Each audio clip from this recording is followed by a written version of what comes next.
ஓம் ஸ்ரீ குருபியோ நமக. ஓம் ஸ்ரீ மகா பெரியவா சரணம். ஜூன் 26ஆம் தேதியில இருந்து ஜூலை 4ஆம் தேதி வரை இருக்கக்கூடிய இந்த 9 நாட்களும் ஆஷாட நவராத்திரி.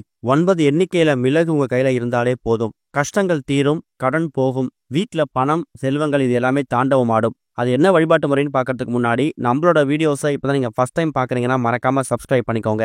தொடர்ந்து இது மாதிரி அப்டேட் தெரிஞ்சுக்கிறதுக்கு பக்கத்தில் நோட்டிஃபிகேஷன் பெல்லை கிளிக் பண்ணி ஆல் அப்படிங்க செலக்ட் பண்ணிக்கோங்க.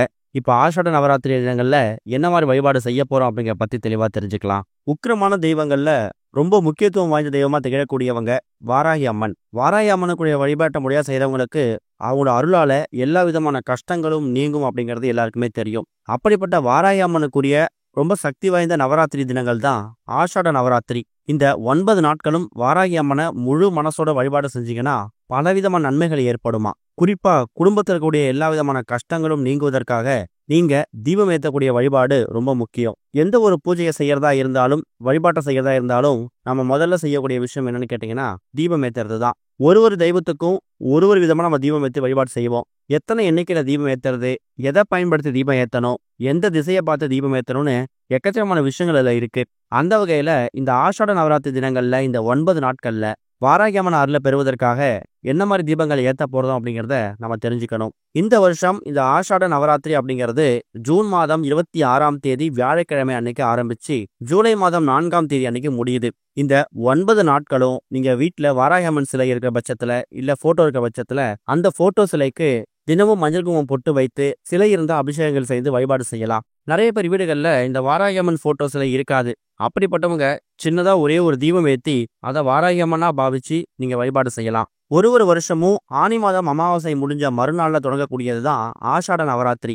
இந்த ஆஷாட நவராத்திரி நாள்ல வாராகி அம்மன் நம்ம வழிபாடு செய்யறதால நம்ம வாழ்க்கையை மாற்றக்கூடிய ஒரு சக்தி வாய்ந்த நாட்களா மாறுமா. எவ்வளவு கஷ்டங்கள், எவ்வளவு துன்பங்கள், துக்கங்கள் இருந்தாலும் சரி அது எல்லாமே நீங்கி மகிழ்ச்சியான நிம்மதியான வாழ்க்கையை தரக்கூடியவங்க வாராகி அம்மன். அவங்களுக்கு உடைய இந்த ஒரு ஆஷாட நவராத்திரி நாள் நம்ம வழிபாடு செய்யும் போது எக்கச்சக்கமான செல்வ செழிப்பு ஏற்படுமா. ஆஷாட நவராத்திரியில பல பேர் பல விதங்கள்ல வழிபாடு செய்வாங்க. சில பேர் வரலட்சுமி விரதம் பண்ற மாதிரி கலசம் வச்சு வழிபாடு செய்வாங்க. சில பேர் விரதம் இருப்பாங்க, தீபம் இருப்பாங்க. வாராகி அம்மன் கோவில் பக்கத்துல இருந்துச்சுன்னா அந்த சன்னதிக்கு போயிட்டு அர்ச்சனை பண்ணுவாங்க.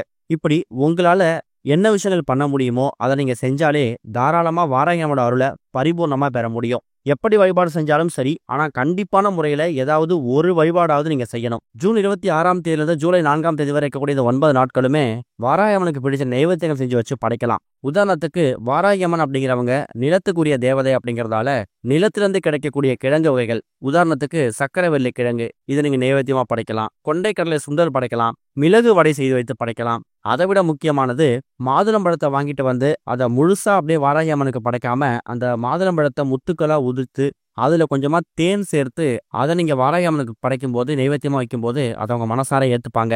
இப்போ 3-4 நம்ம நைவேத்தியம் சொல்லியிருக்கோம். இதுல ஏதாவது ஒரு 3 நைவேத்தியம் நீங்க எடுத்துக்கிட்டு ஒரு நாள் ஒன்று செய்யலாம். இந்த எல்லா நைவேத்தியங்களையும் நீங்க பண்ணி முடிச்சிட்டீங்கன்னா திருப்பியும் மறுபடியும் முதல்ல வந்து ஒரு நாள் சக்கரை வெள்ளைக்கிழங்கு, ஒரு நாள் வந்து மாதுளம்பழம், ஒரு நாள் மிளகு வடைன்னு நீங்க பிரிச்சுக்கலாம். அது உங்க விருப்பம் தான். ஆனா கண்டிப்பா ஏதாவது ஒரு நைவேத்தியமாவது வைக்கிறதுக்கு முயற்சி பண்ணுங்க.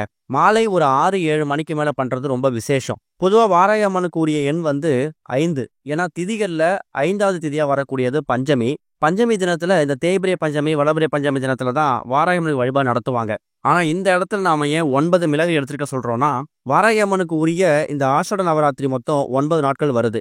இந்த 9 நாட்களும் இப்ப நாம சொல்லக்கூடிய இந்த பரிகாரத்தை நீங்க வீட்டோட பூஜை அறையில மிளகு வைத்து பண்ண போறீங்க. சரியா 9 மிளகு எடுத்துக்கிறாலே போதும். மாலை ஒரு 6-7 மணிக்கு மேல இந்த பரிகாரத்தை செய்யலாம். ஆண்கள், பெண்கள், குழந்தைகள்னு சொல்லி இந்த ஒரு பரிகாரத்தை யார் வேணாலும் செய்யலாம். ஒரு வீட்டில் இருக்கக்கூடிய பெண்கள் நடுவில் இருக்கக்கூடிய 9 நாட்கள்ல ஏதாவது 3 நாட்கள் செய்ய முடியாத பட்சத்துல அப்படி ஒரு விஷயம் வருதுன்னா உங்க வீட்டுடைய கணவரோ உங்க குழந்தைகளோ கூட இந்த பரிகாரத்தை செய்யலாம். தப்பு கிடையாது.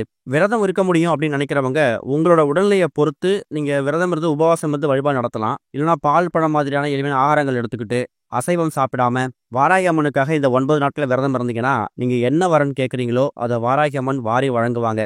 பார்க்கறதுதான் ரொம்ப உக்கிரமான தெய்வமா காட்சி அளிப்பாங்க. ஆனா அன்பை காமிச்சு நீங்க பழகுனீங்கன்னா உங்க குடும்பத்துல ஒரு நபரா வந்து உட்கார்ந்து உங்களுக்கு என்ன விஷயங்கள் வேணுமோ அதை நிறைவேற்றி கொடுப்பாங்க.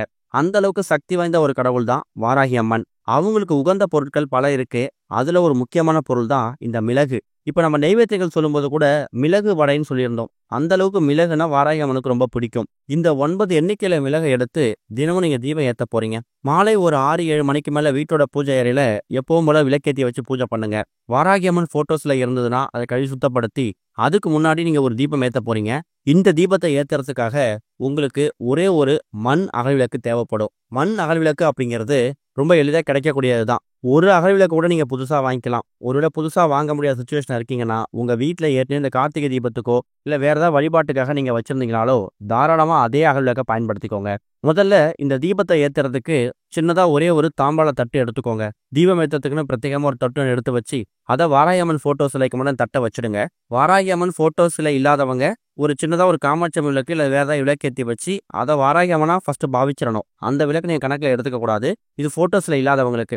அந்த விளக்குக்கு முன்னாடி இப்ப நாம சொல்லக்கூடிய இந்த தீபத்தை ஏத்தணும். போட்டோ சிலை இருக்கிறவங்க அந்த போட்டோ சிலைக்கு முன்னாடி இந்த தீபத்தை ஏத்திக்கலாம். சின்னதா ஒரு தட்டு எடுத்து வச்சுக்கோங்க. அந்த தட்டுக்கு மஞ்சள் குங்குமம் பொட்டு வைத்து பூக்களால் அலங்காரம் செய்யணும். என்ன மலர் இருந்தாலும் பரவாயில்ல. முடிஞ்சா செம்பருத்தி மலர், செவ்வரளி மலர், இந்த 2 மலர்ல ஏதாவது ஒரு மலரை வச்சு இந்த தட்டுக்கு அலங்காரம் செய்து அந்த அலங்காரத்துக்கு நடுவுல ஒரே ஒரு அகல்விளக்கை வச்சுட்டு அதுல நெய் ஊட்டு தீபம் போடணும். அப்படி எரியக்கூடிய அந்த தீபம் இருக்குல்ல, அந்த நெய் ஊற்றக்கூடிய அந்த குழி பகுதியில ஒரு நாளும் ஒரு மிளகை போடணும். இப்போ உதாரணத்துக்கு ஜூன் 26ஆம் தேதி வியாழக்கிழமை ஆஷாட நவராத்திரியோட முதல் நாள் இந்த தீபத்தை ஏற்ற ஆரம்பிக்கிறீங்கன்னா 9 எண்ணிக்கையில மிளகு எடுத்து கையில வச்சு பூஜையில வச்சிடுங்க. அதுல முதல் மிளகை எடுத்து அந்த தீபம் எரியக்கூடிய அந்த நெய்யில ஒரே ஒரு மிளகை போட்டு தீபம் ஏத்திருங்க. தீபம் எரியும் போது அந்த நெய் வாசனையோட சேர்ந்து அந்த மிளகு வாசனையும் சேர்ந்து வரும். மிளகு வாசம் எங்க இருக்கோ அங்கெல்லாம் வாராகி அம்மன் இருப்பாங்களாம். ஏன்னா அந்த அளவுக்கு மிளகு அப்படிங்கிறது வாராகி அம்மனுக்கு பிடிச்ச ஒரு பொருள். மிளகு வாசம் உங்க வீடு முழுக்க பரவும் போது உங்க வீடு முழுக்க வாராகி அம்மனோட கடாட்சம் நிறைஞ்சிருக்கும். அதுக்கப்புறம் என்ன, எதை தொட்டாலும் வெற்றி தான். நிறைய பேருக்கு வாழ்க்கையில தேவையில்லாத பயம், பதட்டம் இருக்கும். எதிரிகள் தொல்லை அதிகமா இருக்கும். அப்படிப்பட்ட நபர்கள் வாராகி அம்மனை மாதம் வரக்கூடிய 2 பஞ்சமி திதிகளையும் வணங்கிட்டு வந்தீங்கன்னா எதிரிகள் தொல்லை இருக்க மாட்டாங்க.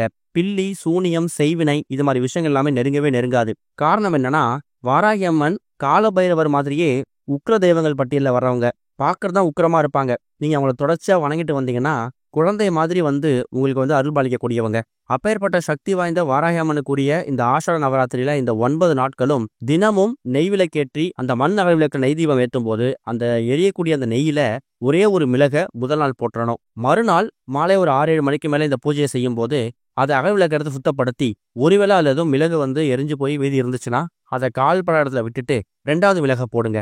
இப்படி ஒரு நாளும் ஆஷா நவராத்திரியோட முடியக்கூடிய இந்த 9 நாட்களும் நீங்க எடுத்து பூஜை அறையில வச்சிருக்கக்கூடிய இந்த 9 மிளகை ஒரு நாளும் ஒரு மிளகை போட்டுக்கிட்டே நீங்க தீபம் ஏத்திக்கிட்டே வாங்க. அந்த ஒரு மிளகு போடும் போதும் ஒரு கோரிக்கை வைக்கணும். நீங்க வைக்கக்கூடிய கோரிக்கை நியாயமான கோரிக்கையா இருக்கணும். உங்க சக்திக்கேத்த கோரிக்கையா இருக்கணும். ஆனா நீங்க சக்திக்கேத்த நியாயமான கோரிக்கையை முன் வைக்கிறீங்க அப்படின்னா கண்டிப்பா வாராகி அம்மன் அதை நிறைவேற்றி வைப்பாங்க. வருஷம் வரக்கூடிய மற்ற நவராத்திரிகளுக்கு நம்ம முக்கியத்துவம் கொடுக்குறோம். ஆனா நிறைய பேர் இந்த ஆஷாட நவராத்திரிக்கு முக்கியத்துவம் கொடுக்கறது இல்ல. இந்த ஒரு ஆஷாட நவராத்திரி 2025ஆம் வருஷம் வந்திருக்கக்கூடிய இந்த 9 நாட்களுமே தினமும் ஒரு மிளகை போட்டு 9 நாட்கள் தீபம் ஏத்துங்க.